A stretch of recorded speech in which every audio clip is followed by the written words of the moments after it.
Hello everyone and welcome to another video. Now this is a Zoo Storm desktop PC that I paid £25 for on eBay.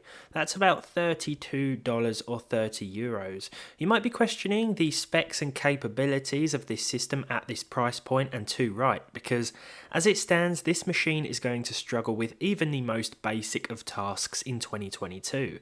That said, what I love about these Zoo Storm systems is their use of standard off-the-shelf components.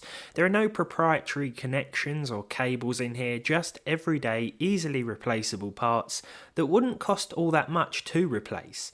The reason this was cheap is because it had some issues with updating. I think Windows 10 refused to install the latest patches or something like that. It does have the 32-bit version of the OS installed, so perhaps that has something to do with it. That doesn't matter to me all that much because over the next week or so I'll be upgrading this thing with a limited budget to try and turn it into a somewhat capable gaming system. We've got a Gigabyte H61MDS2 DVI motherboard in here, 8 gigs of RAM, as well as a 500 gig hard drive, all of which combined would have cost more than the asking price of this entire system. Not to mention we've got a fairly solid case to work with that is in really good condition. The keyboard and mouse also got thrown in, though it seems someone wasn't keeping tabs on the damage. Sorry.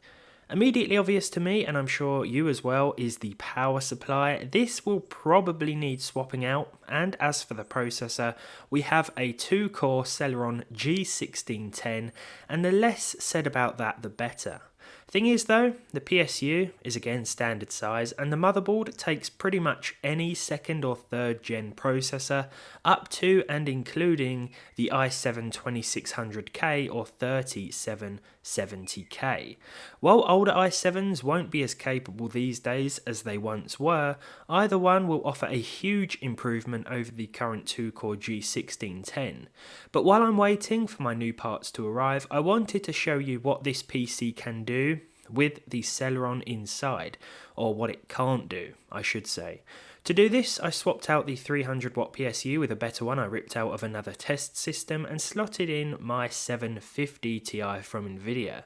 I said it the other day, the GTX 750 Ti is hard to recommend these days, but when paired with a Celeron it won't pose a problem as far as bottlenecking is concerned. First of all, I fired up GTA 5, and leaving Michael's house was like stepping into another dimension.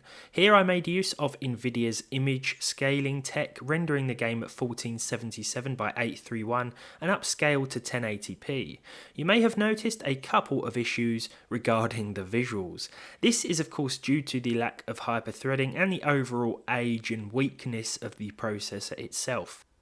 I guess you could say that this PC is both better and worse than you might at first think. Better in the sense of its upgrade potential, and worse because, well, you might be inclined to believe it could render the whole game and not just parts of it. Before jumping into Fortnite, I made sure to close Notepad as this was already hogging a great deal of CPU usage.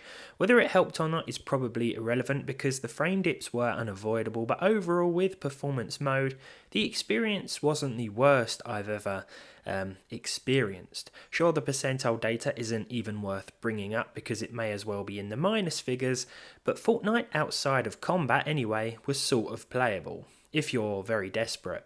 This system does have potential and will be getting upgraded soon.